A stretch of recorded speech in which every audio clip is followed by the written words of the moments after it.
हमने शहर को दी एक नई पहचान, हम हैं सिंघानिया बिल्डकॉन।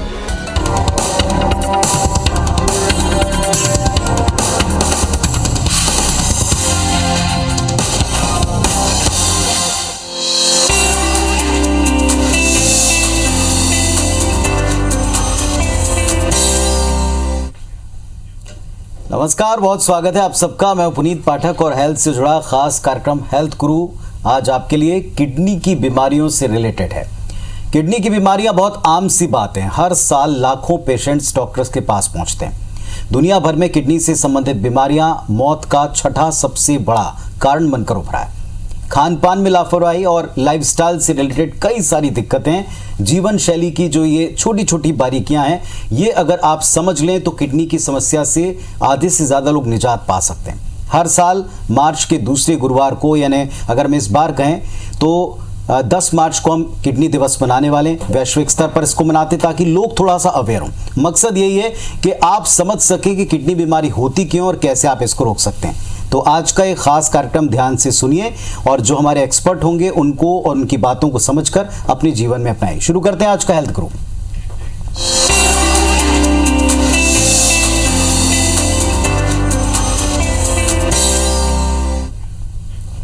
किडनी से जुड़ी बीमारी के बारे में जितनी जानकारी आप प्राप्त करेंगे, सही एक्सपर्ट से मिलकर अपनी समस्या को डिस्कस करेंगे, उतना आपके लिए बेहतर है। और आज का मंच आपके लिए है। रामकृष्ण केयर हॉस्पिटल से डॉक्टर प्रभास चौधरी जी हमारे साथ में जुड़े हुए हैं, जो कि रामकृष्ण केयर हॉस्पिटल के एक अनुभवी एमडी नेफ्रोलॉजी हैं। डॉक्टर साहब नमस्कार, बहुत स्वागत है आपका। डॉक्टर साहब, किडनी से संबंधित बीमारी का जब भी जिक्र आता है तो लोगों को लगता है कि सीधा मृत्यु के करीब पहुंच गए, डायलिसिस के करीब पहुंच गए, लेकिन इसकी शुरुआत कैसे होती है? क्योंकि लाइफस्टाइल से सीधा जुड़ा, कई एक्सपर्ट हमको बताते हैं। क्या इसकी प्रमुख वजह है?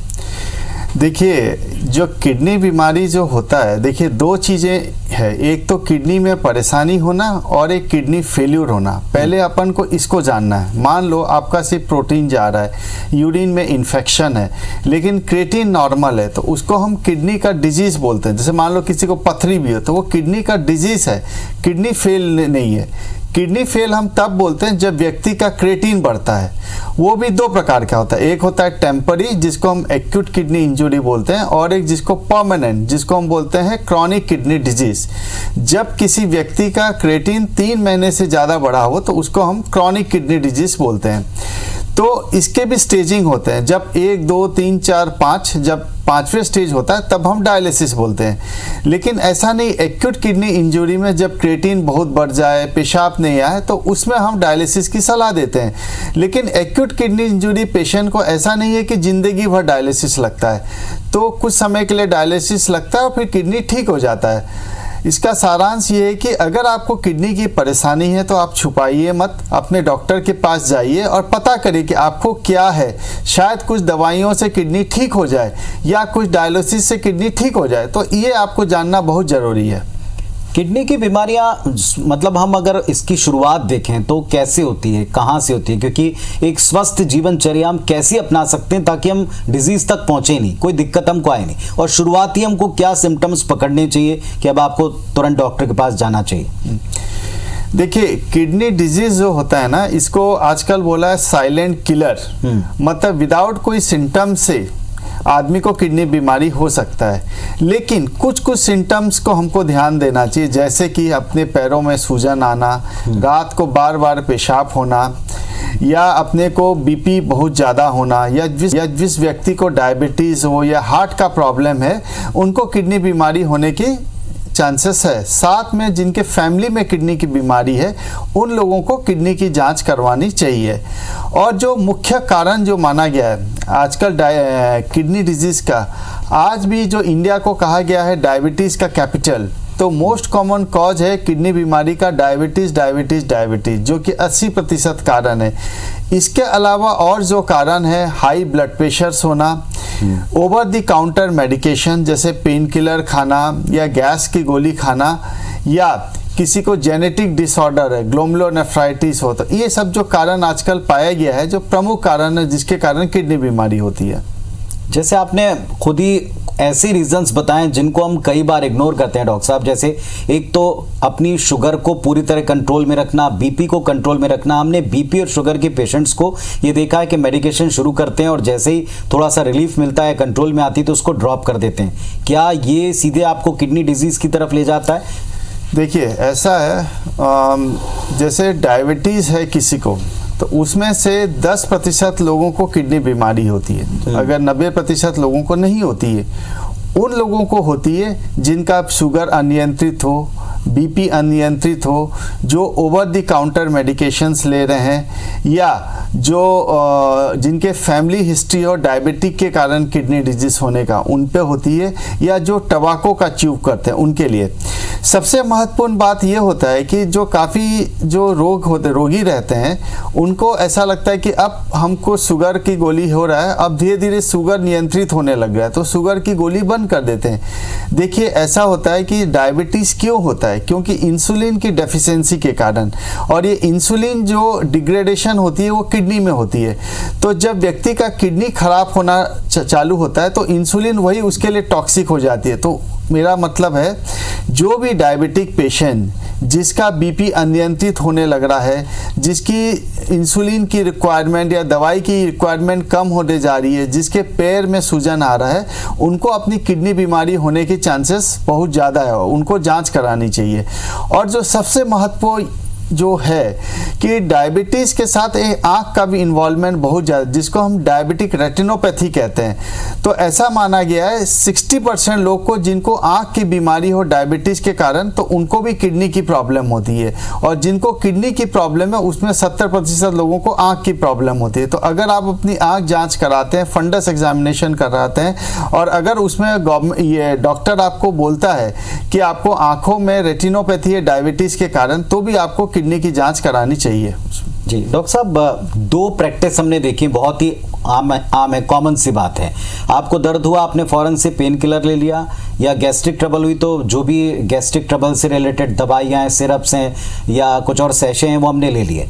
उनको लेकर के भी ये कहा जाता है कि क्या आप एक्सेस में लेते हैं तो इनसे भी आपके किडनी पर असर पड़ता, कितना सही है?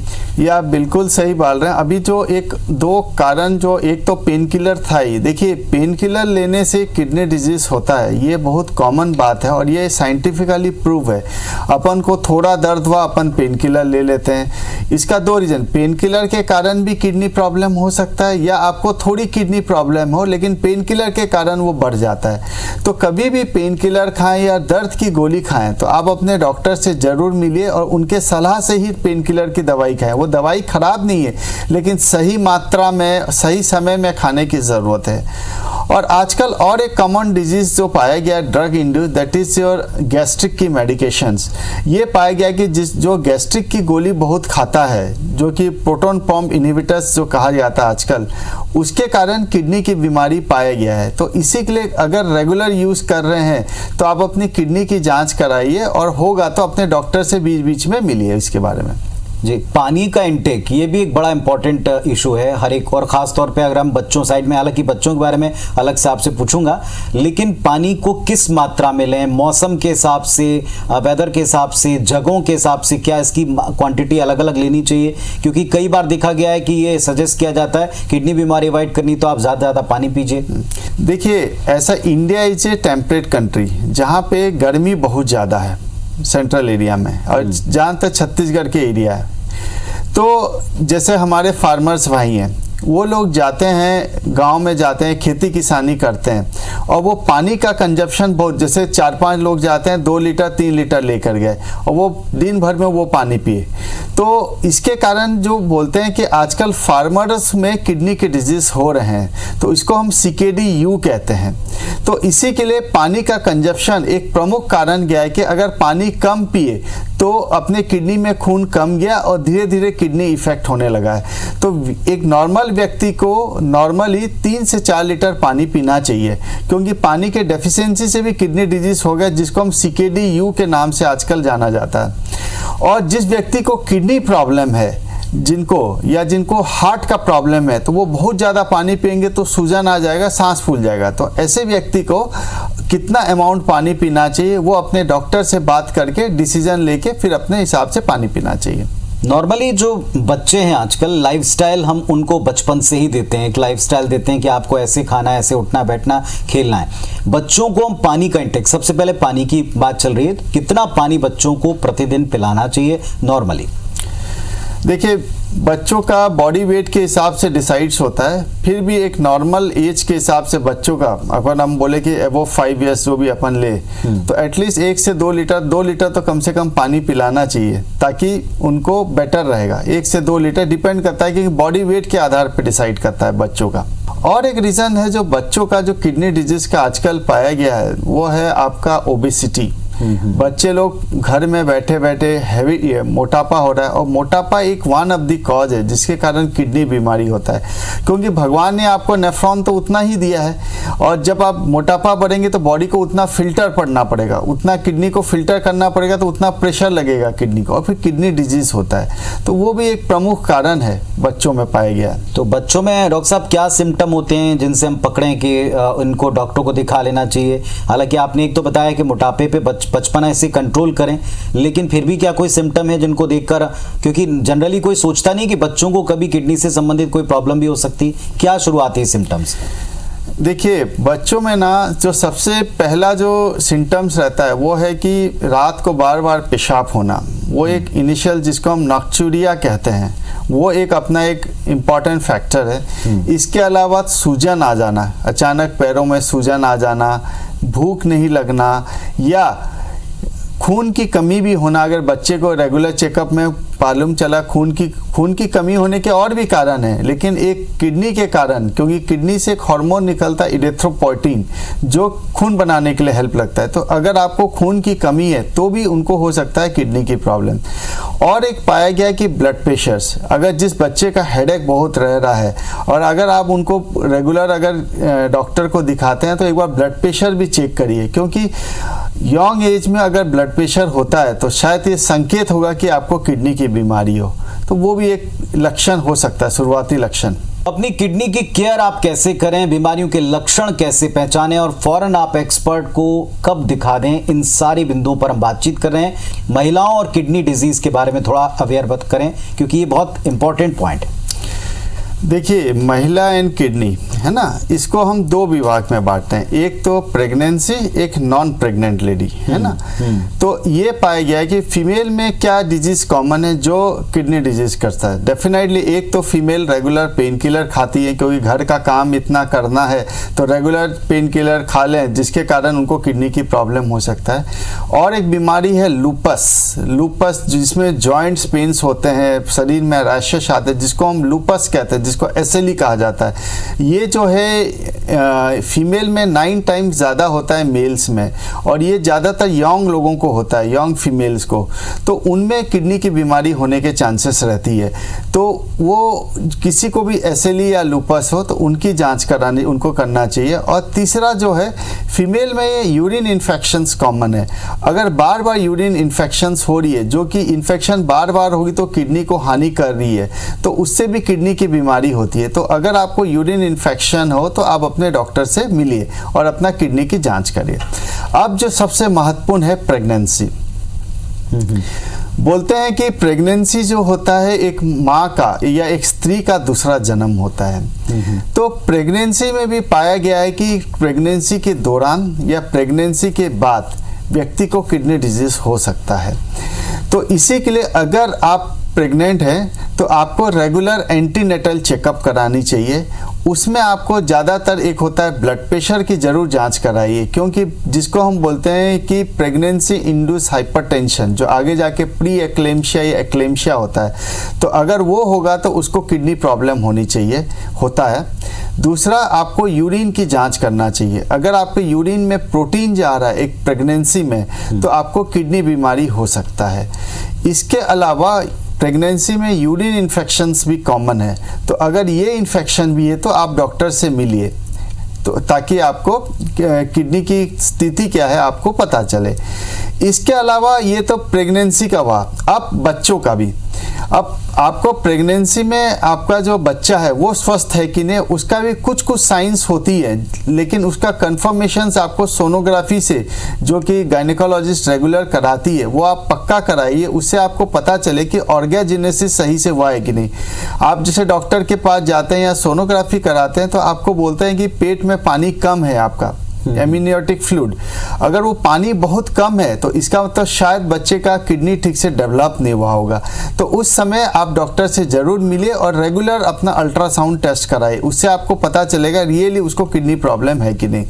अब इसके अलावा होता है कि प्रेगनेंसी के बाद जैसे पोस्टपार्टम स्टेट बोलते हैं, उसमें भी किडनी की प्रॉब्लम होती है। कुछ तो इम्यूनोलॉजिकल होती है जिसको हम HUS कहते हैं, हिमोलिटिक यूरेमिक सिंड्रोम, या प्री एक्लेम्पशिया ब्लड प्रेशर इंड्यूस भी होता है, और या इन्फेक्शन एसिटेड या एक्सेस ब्लीडिंग के कारण भी होता है। तो इसी के लिए आप जहाँ भी डिलीवरी कराइए तो वहाँ पे एकदम ध्यान दीजिए और डॉक्टर के साथ एकदम सलाह से फॉलोअप में रहिए उसके लिए। जी डॉक्टर साहब, आपने बहुत ही काम की इन्फॉर्मेशन बताई है महिलाओं के बारे में और स्पेशली प्रेगनेंसी को लेकर। लेकिन एक जनरल प्रैक्टिस हमने देखी है कि लोग डॉक्टर के पास में रूटीन चेकअप के लिए हमने आधुनिक जीवन शैली अपना ली, लेकिन जब हम ये देखते हैं बाकी हमारी कंट्री को छोड़कर कई सारे देशों में साल में रेगुलर चेकअप की कुछ परंपराएं हैं, हमारे यहाँ अब तक ये उतनी ज़्यादा नहीं है। क्या आज की लाइफस्टाइल में ये भी ज़रूरी हो गया है कि बच्चों को, बुजुर्गों को या महिलाओं को भी हम रेगुलर चेकअप की तरफ ले जाएं? ये कितना काम कर सकता है? देखिए, अगर सिम्टम्स है तो चेकअप कराना चाहिए, एंड आफ्टर 40 तो definitely you should go for routine checkup. लेकिन उनको रेगुलर चेकअप करानी चाहिए जिनकी फैमिली में किडनी की प्रॉब्लम है, जिनको डायबिटीज़ है, जिनको ब्लड प्रेशर है, जिनको हार्ट का प्रॉब्लम है, तो उन लोगों को अपना रेगुलर किडनी का चेकअप करानी चाहिए। या जिसको सूजन आ रहा है तो, या जिनका ब्लड प्रेशर यंग एज में है, अभी नहीं हो लेकिन बाद में आ सकता, उन लोगों को आपको चेकअप कराना चाहिए, रेगुलर चेकअप किडनी का जी। और किडनी का चेकअप कोई बहुत महंगा नहीं है। लोगों को लगता है कि सोनोग्राफी करना पड़ेगा, ये सब करना पड़ेगा। देखिए, किडनी के लिए 2 ही टेस्ट इंपॉर्टेंट है। एक यूरिन का जांच जिसमें यूरिन में प्रोटीन, RBC या पस सेल्स दिख जाए, और दूसरा है सीरम क्रिएटिनिन, जो मार्कर है कि बता सकता है कि आपकी किडनी की कंडीशंस क्या है। देखिए, सोनोग्राफी में जब पता चलेगा, लोग बोलते हैं कि सोनोग्राफी ठीक है, देखिए सोनोग्राफी में जब पता चलेगा तब तक किडनी काफ़ी डैमेज हो गया होगा। तो सोनोग्राफी बाद का टेस्ट है, सबसे इंपॉर्टेंट है आपका urine and sonography, urine and serum creatinine test. Doctor साहब, एक इंपॉर्टेंट चीज़ ये लाइफस्टाइल से सारी चीज़ें जुड़ी हैं, जैसा आप भी बता रहे हैं, और किडनी से संबंधित ज़्यादातर प्रॉब्लम लाइफस्टाइल से सीधे कनेक्टेड है, रिलेटेड है। कैसे इसको हम सुधारें? जो अनाज हम खा रहे हैं उसमें भी कंटेमिनेशन बहुत है, जो पानी पी रहे हैं कई दफ़ा उसमें भी कंटेमिनेशन है, हवा में भी कंटेमिनेशन है, कैसे बचें इससे? ये आप बहुत अच्छा सवाल है, शायद मैं आप लोग से लास्ट में बोलूँगा भी। देखिए, खाली diabetes, hypertension, pain killer, XYZ medication से किडनी बीमारी एक तो है ही रीज़न। अब एक नया चीज़ पाया गया जिसके कारण किडनी बीमारी होता है। एक तो होता है कि आपको मालूम है ऑक्सीजनेशंस, अगर ऑक्सीजनेशंस कम होगा तो किडनी में ऑक्सीजन्स कम जाएगा, जिसके कारण उनमें डैमेज होना चालू हो जाएगा। और एक जो है रीज़न, एयर पॉल्यूशंस। क्या होता है ना, अपन को लगता है सांस से कैसे किडनी खराब। आप सांस अगर पॉल्यूशन से हमारे हवा में होगा तो लंग्स के द्वारा एल्वेलाई में जाएगा और वहाँ से ब्लड वेसल से शरीर में जाएगा और फिर वो किडनी को इफेक्ट होगा। तो air pollution leading to kidney disease, ये आज का एक बहुत बड़ा मुद्दा है और ये साइंटिफिकली प्रूव है। इसके अलावा लाइफस्टाइल मॉडिफिकेशन से फर्टिलाइज़र, बहुत ज़्यादा फर्टिलाइज़र आजकल यूज होने लग गया है। मेडिसिन्स देके कुछ लोग सोचते हैं कि जल्दी पक जाए, ये सब जो रीज़न है इसके कारण भी किडनी प्रॉब्लम होता है। तो हमको ज़्यादा से ज़्यादा ऑर्गेनिक फार्मिंग को प्रमोट करना चाहिए। और एक जो रीज़न जो पाया गया है किडनी डिजीज़ का recent, that is your plastic use, plastic synthetic use, इसके कारण भी किडनी की डिजीज़ होती है। तो ये सब चीज़ों को अपन को ध्यान देना चाहिए और अपन को फॉलो करना चाहिए। हाँ, डेफिनेटली वेट रिडक्शन, टबाको चूइंग, ये जो टबाको स्मोकिंग, इससे भी किडनी बीमारी होती है, तो इसको भी अपन को ध्यान से कम करके बंद करना चाहिए।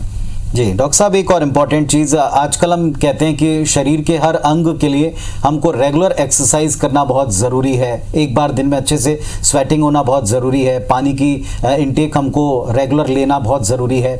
क्या ऐसी कुछ एक्सरसाइजेज हैं जिनसे हम कुछ ऐसा कर सकें कि हमारी किडनी को रिलीफ मिले, उसे कम दिक्कत हो? देखिए, मैं तो बोलूँगा जो एक्सरसाइज जो मेरी मानना है, हम जैसे रूटीन लोगों के लिए, एक तो मॉर्निंग वॉक या वॉकिंग एक्सरसाइज, और मैं सलाह दूंगा कि आप लोग योग करिए। योग के द्वारा आपकी बॉडी फिटनेस, स्ट्रेचेबिलिटी, ये सब चीज़ें बेटर होगा। देखिए, अब आजकल तो यंग मास जिम जा रहा है, जिम जाके प्रोटीन खा रहा है, तो देखिए एक्सेस प्रोटीन इनटेक, एक्सेस, इसके कारण बॉडी बनाने के कारण भी किडनी की प्रॉब्लम हो रही है। तो ये सब चीज़ों का अपन ध्यान देना चाहिए। मेरे हिसाब से एक्सरसाइज के लिए वॉकिंग और रेगुलर प्राणायाम या योगा करिए, वही आपके लिए बेस्ट रहेगा।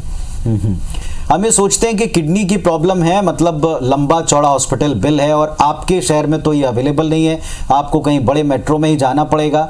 लेकिन अपनी किडनी से संबंधित ख्याल रखने में ये जो इग्नोरेंस है कि अभी कुछ हुआ नहीं है, अभी हम क्यों जाएं, ये कई बार भारी पड़ जाती है। हम वर्ल्ड किडनी डे भी इसलिए बनाते ताकि लोगों को बता सकें कि आप अपनी किडनी को स्वस्थ कैसे रखें। ऐसे लोगों को आपकी सलाह क्या है?